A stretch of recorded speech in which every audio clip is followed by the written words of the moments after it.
Hello and welcome in to another episode of Locked On Wolves. It's the post-game podcast from the Timberwolves' close, late loss to the mighty OKC Thunder. We'll talk about what went right, what went wrong, and break down key rotation minutes from both Terrence Shannon Jr. and Rob Dillingham.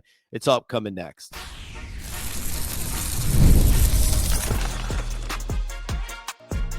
You are Locked On Timberwolves, your daily Minnesota Timberwolves podcast, part of the Locked On Podcast Network. Your team every day.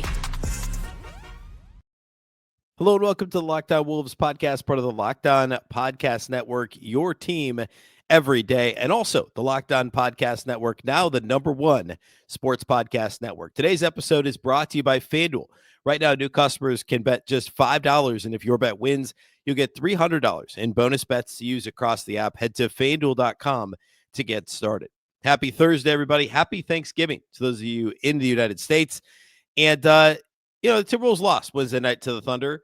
It certainly was not the beatdown that perhaps could have been expected based on how Minnesota's played of late and how OKC has played for, the past, 14 months or so. Minnesota hung in. It was the only single-digit loss the Thunder has had, or single-digit win OKC's had in like 3 weeks.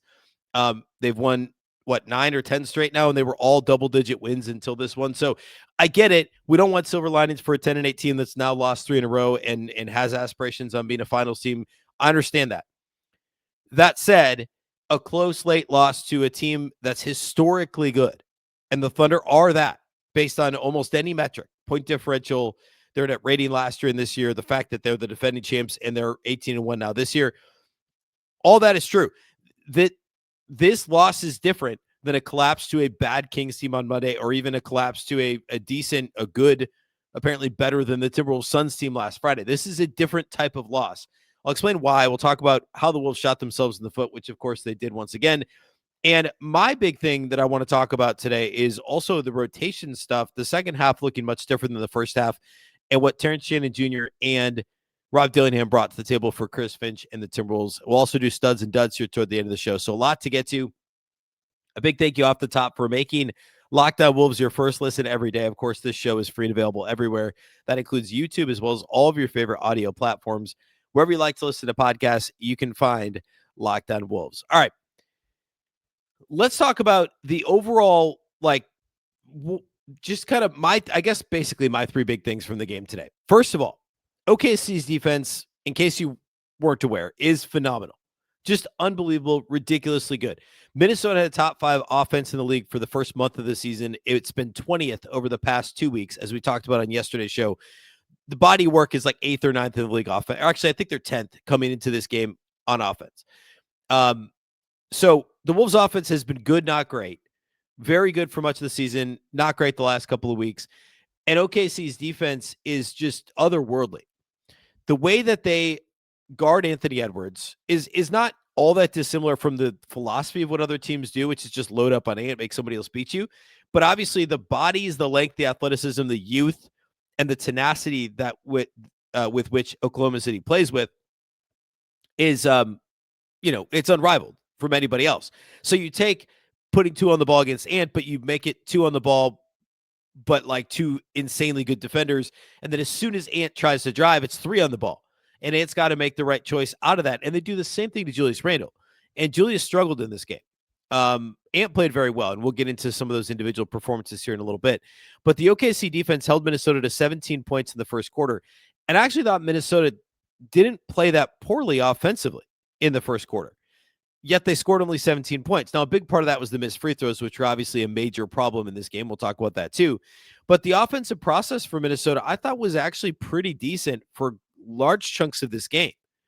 The first half, it was missed open shots and it was missed free throws. The second half, it was just like, it was just a back and forth, right? Like the offensive process was still pretty good.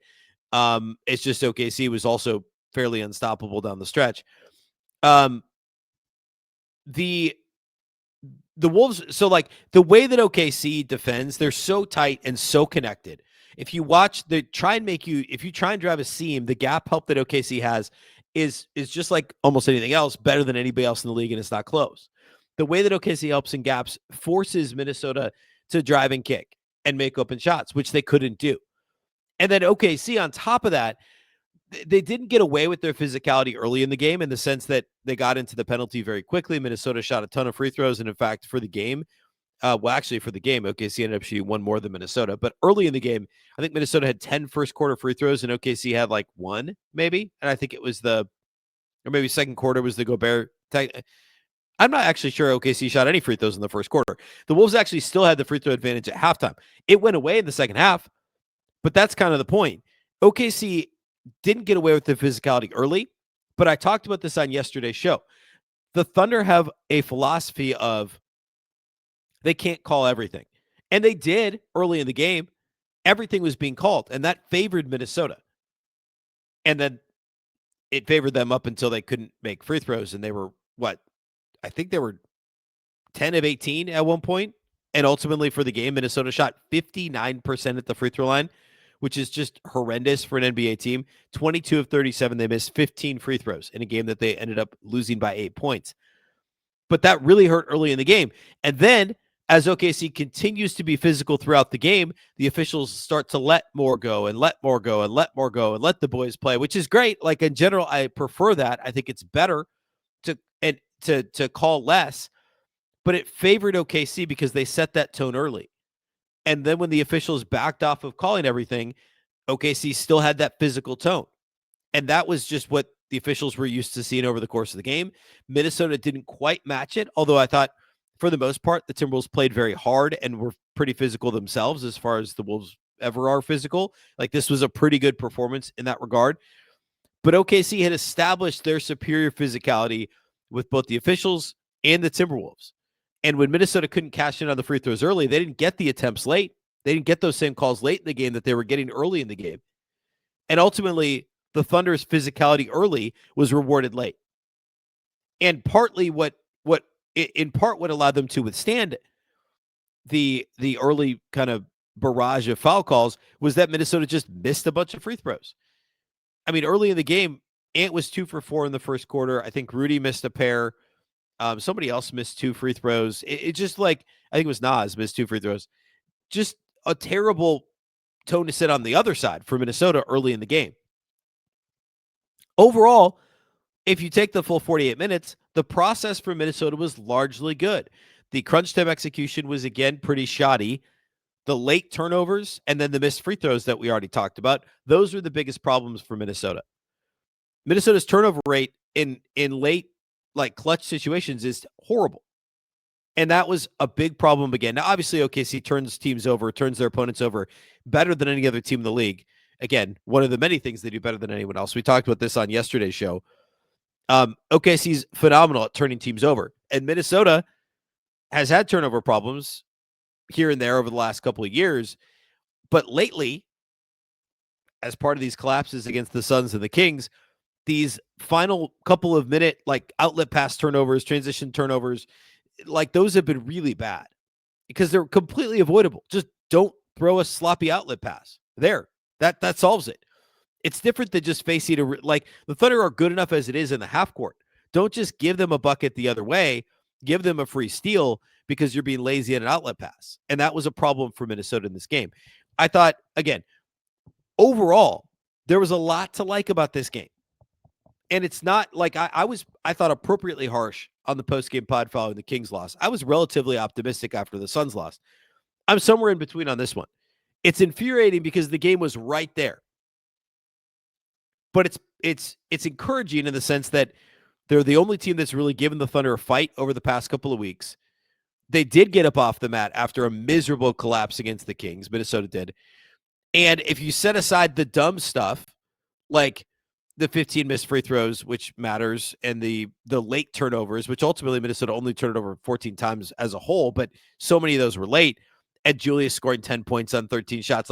Setting aside those weird things, and they were still in this game, but that's also partly why it's infuriating because they easily could have, shouldn't say easily, they very well could have won this game if they had just made a few more free throws, if they had a normal Julius Randle game, right? Obviously, you have to credit Oklahoma City for their defensive philosophy that we already kind of mentioned, but we'll get into that. We'll talk about the physicality, talk about the officiating, and I want to key in on the bench minutes. TJ Shannon, Rob Dillingham, Jalen Clark, Mike Conley. I thought the way that Chris Finch handled those substitutions throughout the game was pretty interesting. We'll get into all that here next. We'll close a little bit later with studs and duds. Today's episode of Locked On Wolves is brought to us by our title sponsors at FanDuel. The NBA we're almost 6 weeks into the season now, so it's not just back. It's well underway. There's no better place to get in on the action than FanDuel, the official sports betting partner of the NBA. Even if you miss the start of any particular game or you just want to ride the hot hand, FanDuel has live bets on everything from whom will score next to fourth quarter comebacks and more. Plus, you can even combine your live bets into a same-game parlay for a shot at a bigger payout. It keeps every game exciting, especially when your team's making the late push. Obviously, live betting basketball is a ton of fun. Today, though, it's in the U.S., it's Thanksgiving. It's a day to watch football. There is no basketball today. 3 games today. The Packers are 2.5-point underdogs on the road at Detroit for the first game. The Chiefs are favored by 3.5 on the road at the Cowboys. That line's a little lower than I thought it would be. The Bengals are 7-point underdogs on the road at the Ravens for the nightcap on Thursday. If I were picking these, I'd probably go Lions minus 2.5. I'd go Chiefs minus 3.5 at Dallas, and I'd go Bengals plus 7 at Baltimore. That's what my picks would be if I had to pick those games. Of course, you can live bet them. You can same game parlay. Whatever you want to do, you can do it at FanDuel. Right now, FanDuel is giving new customers $300 in bonus bets when your first $5 bet wins. Head to FanDuel.com to sign up and play your game with FanDuel, the official sports betting partner of the NBA.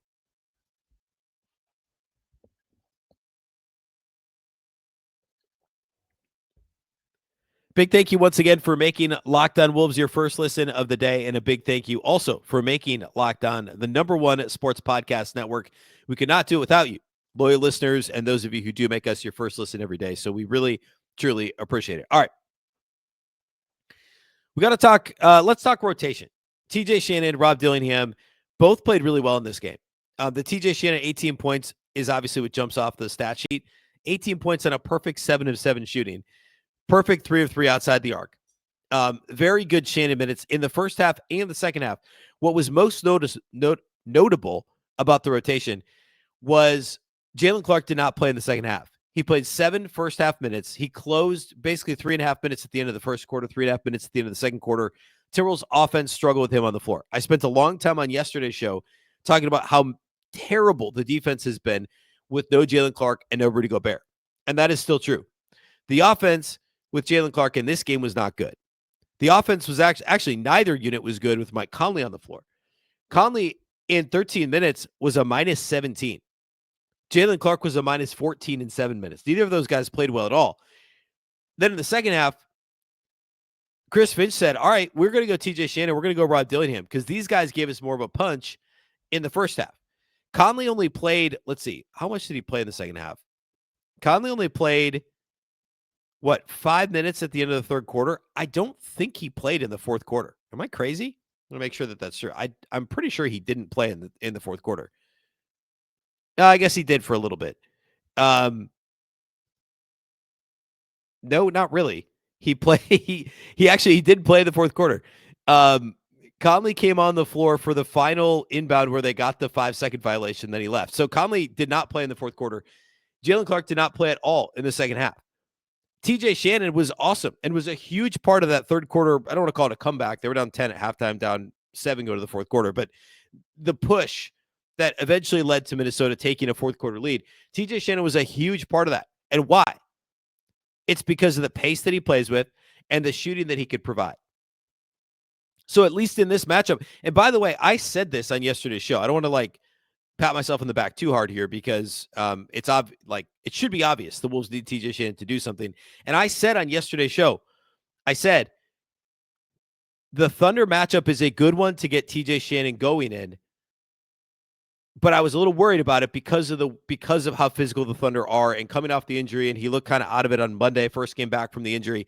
But because of the pace that the Thunder can play and the way that Minnesota has to, or any given team would have to attack OKC's defense, Shannon is the one who can do that, who could put pressure on the rim in just as a one-man fast break.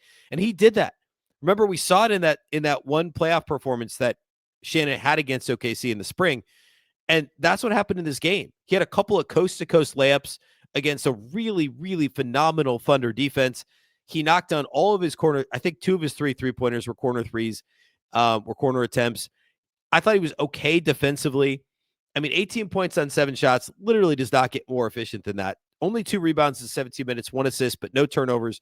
A couple of defensive boards for, or both of his rebounds, I should say, were defensive boards for TJ Shannon. A really well-rounded performance. And again, it's the pace and the shooting that he brings that he's actually a threat in the open floor. Like the Thunder or any opponent is not worried about Mike Conley going coast to coast on them. Not year 2025 Mike Conley. It's not happening. They're not worried about Jaylen Clark going coast to coast on them. If they're not worried about TJ Shannon doing it, well, they should be, because he's just going to do it. And he's also a shooting threat in the half court. Obviously, Conley still is, but I feel like the shot selection for Conley when he chooses to shoot for it, like he passed up a couple of wide open threes to swing to like Julius Randle in this game, which Julius is not shooting the three well right now. And even when they're at their best, you'd rather have Mike Conley shoot a wide open three than Randle. But Conley's passing them up, and then he takes the longer, 29-foot contested three a couple of times in this game. I don't know. Conley just seems a bit off on the offensive end too. All that to say, I thought Shannon was more effective than Clark, and Rob Dillingham was more effective than Mike Conley. And the box score isn't like great for Rob Dillingham. This is once again where he had more shot attempts than points. 6 points on 2 of 7. Did knock down his only 3, got to the line once, 1 rebound, 2 assists, and no turnovers. I think, to me, there were a couple of possessions where Rob was a little too Robbie, or Rob was a little too Dilly, or Dilly, I don't know. Like, the reason why this matchup works for Rob is because of the way that OKC, again, plays defense in the half court. You need to be able to dribble drive and get past some guys and shoot a gap and get there quickly and score off the dribble. You can't just simply drive and kick. They're too good at contesting shots, and if you're not making open shots, which Minnesota wasn't early, and ultimately the three-point percentage is very good for the Wolves in this game, you're not going to win. And if you're sloppy with those passes, as we've seen the Wolves be very sloppy on driving kick passes, on slam passes, on entry passes, on outlet passes, on passing in general, OKC is going to jump those passing lanes and get easy buckets the other way. So how do you beat that? Well, it's what Ant did late in the game. It's what Dillingham did, sometimes for profit, also, a couple too many missed shots, but I thought he forced a couple of jumpers around the free throw line that he probably could have kicked to an open corner shooter, corner three-point shooter. So that, again, the decision-making was a bit like suspect at times for Dillingham, but the actual, the process for him up until that final decision of do I shoot or pass was good. It was solid. It was sound. And you can live with some mistakes of over-aggression from a guy who's supposed to be a shoot-first guy anyway. And also for him to not have any turnovers in a game like this is really nice to see as well. That's obviously been an issue for him at times. I thought it was a good Dillingham performance. And I would argue that lately he's been stacking solid performances. Yes, there's still a lot that needs to be figured out and a lot that needs to improve for Rob Dillingham. But this was he outplayed by Conley, outplayed Jaylen Clark. And I understand that's a relatively low bar for those guys right now in this game. But it was a solid Dillingham performance. And I thought it showed growth in terms of flexibility for Chris Finch to opt to not play Clark in the second half and only play Conley, 4 or 5 minutes in the third quarter and not at all in the fourth, basically, in favor of Shannon and Dillingham because of the game flow and the opponent. And I'm not at all suggesting that, like Saturday against Boston, Jaylen Clark should not play, because I just I talked a bunch on yesterday's show about how he's so important to the Timberwolves, and he is. I think he's more valuable in a Celtics matchup than he is in an OKC matchup. And I think that shows, again, growth in flexibility is what I would call it with Chris Finch, is knowing that he doesn't have to play the guys just because they're, this is my rotation and therefore these guys play. To be flexible within a matchup, flexible within a game itself, on top of the matchup, go with the flow of the game when making those substitution calls. I thought that was all done much better in this game than what we've seen at times from Chris Finch. And I agreed with the majority of the second half rotation decisions. For the most part, as a general rule, you got to have Gobert or Jaylen Clark on the floor. But Minnesota needed offense in this game. They had 17 first quarter points and 39 at halftime. They needed offense. and TJ Shannon was the second leading scorer on the team. He had 18 points. It's at 31. No one else had more than 12. And at the same time, he was only fifth on the team in field goal attempts, but he was second in scoring. TJ Shannon was awesome. He was very efficient. He was vital to Minnesota State in this game. I was encouraged by both him and Dillingham, and I was very happy with how Chris Finch handled those rotation decisions in this game. Let's close by talking studs and duds. I'll hit a couple of quick officiating Gobert related things. I feel like I have to mention it. We'll do that here next, and we'll close with studs and duds.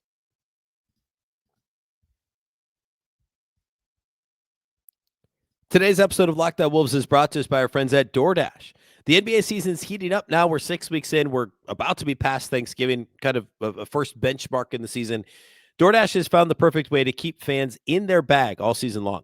Whether you're watching for the highlights, your fantasy team, or your favorite player or favorite team like the Wolves, DoorDash makes every game night even better. DoorDash is the official on-demand delivery platform of the NBA, and they're celebrating with something called the Bag Drop. Every time an NBA player scores 50 points in a game, DoorDash drops 50% off your order with Dash Pass the next day, and you're automatically entered for a chance to win the ultimate fan bag.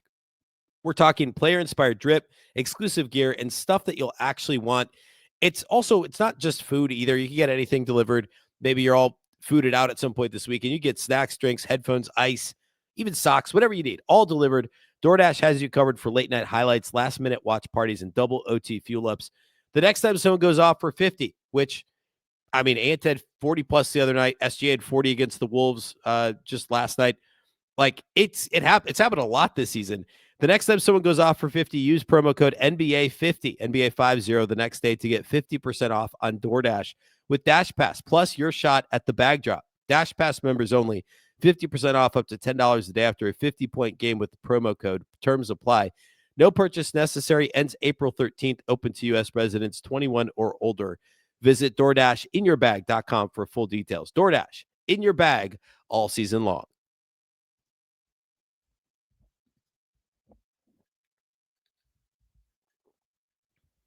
All right, couple of quick notes here before I do studs and duds.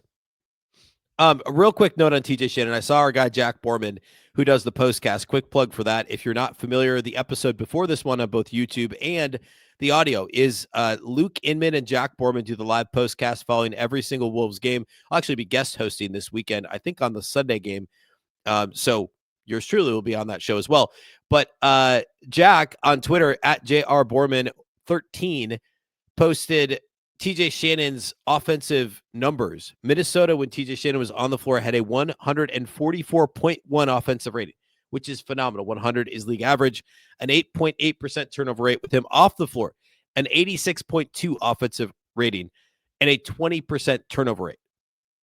Also related to TJ Shannon, I thought the minutes where Shannon was on the floor with Ant off the floor were very important.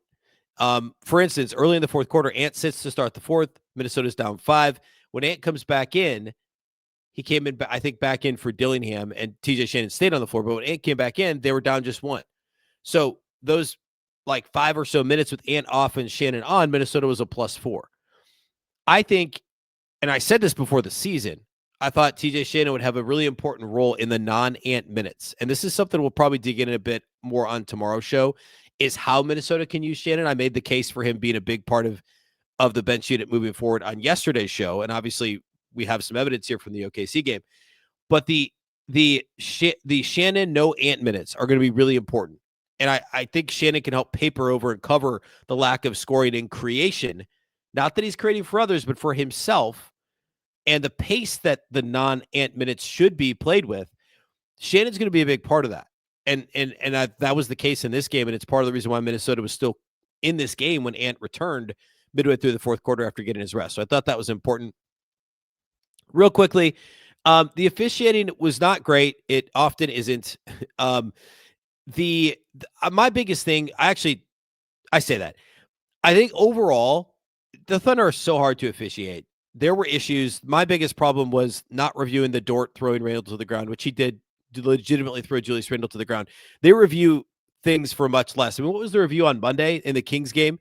What was the one where Jim Pete said on the broadcast? There was a play where Peterson said, if they call a flagrant on this, I'm taking my headset off and leaving. I can't remember what that was, but he said that because they review everything, but they didn't review Dort legitimately like picking up and throwing Julius Randle to the ground, which Dort's a strong dude, but that happened. It 100% happened. And I understand why Gobert was called for flagrant. I understand he was going for the ball. Anytime you're getting head net contact with the players in the air, they're going to call it. It's just today's NBA. 20 years ago, 25, 30 years ago, they would not have called it. Letter of the law, it's a flagrant. I understand it. What I don't understand is not reviewing the Dort Randle play. Some of the, like, as I talked about earlier, calling stuff early, not calling it the rest of the game. I understand it, but it always plays in favor of the Thunder, and it's just a tough thing to overcome. Just too many free throws in general, because we still, you look up and you still have 75 free throws shot in this game, I think, if I'm doing the math right. That's tough. It's just a tough thing to deal with. But anyway, Gobert, the Gobert technical on the, like, I've seen that before. I don't really get it. Like, it wasn't a dead ball technical. Like, usually we see that when the whistle blows and somebody shoves somebody or continues the action into the, after the whistle. But this was just a flail. So I don't understand calling a technical on that. It's just a weird thing. I feel like that should just be an inadvertent contact, or I guess if you want to call, I don't know. It was weird. They didn't know what to do with it either. The officials didn't. But anyway. All right. Studs and duds. Anthony Edwards has to be a stud for Minnesota. This was a good overall performance from Ant. I haven't even really talked about him all that much. He just played well. 31 points on 19 shots, 5 of 10 on threes, 8 of 12 at the free throw line. Obviously, he was one of the primary culprits with missed free throws. I mean, Ant shooting 75% at the line. That's not even 75%, 67%. That's not Ant. Like, he's got to do better than that. 8 boards, 5 assists, 3 turnovers. Well-rounded performance. I thought he was pretty good defensively. They tried to switch him off of SGA. They tried to get switches where Randle was guarding SGA a lot, and they were successful in doing so. But I thought Ant held his own defensively in this game. This was a good overall performance for him. Obviously, TJ Shannon gets a stud. 18 points on 7 shots, a perfect 7 of 7 shooting, 3 of 3 outside the arc, 1 of 2 on free throws, 2 rebounds, 1 assist, no turnovers for Terrence Shannon, and was a +4 in this game. I don't know. It's hard to come up with a third stud in this game. Nas had some moments, but he also had some frustrating moments. Jaden had some moments, but also had some very frustrating moments. I think I'm going to go Dante DiVincenzo. 11 points on 4 of 9 shooting, 2 of 6 on threes. Was a team best +6 in a game the Wolves lost by 8. Continues to be the Wolves' best on-off guy, net rating guy, plus-minus guy. 5 boards, 2 assists, 2 turnovers, 1 steal for DiVincenzo. A really nice performance for Dante, even if it was just 11 points. Guess what? It was still 4th on the team in scoring. Duds, I'm going to say Jalen Clark, which is tough. I love Jalen Clark, but 7 minutes, -14, plus-minus, and missed his only 3-pointer, although I think he missed it pretty badly, actually.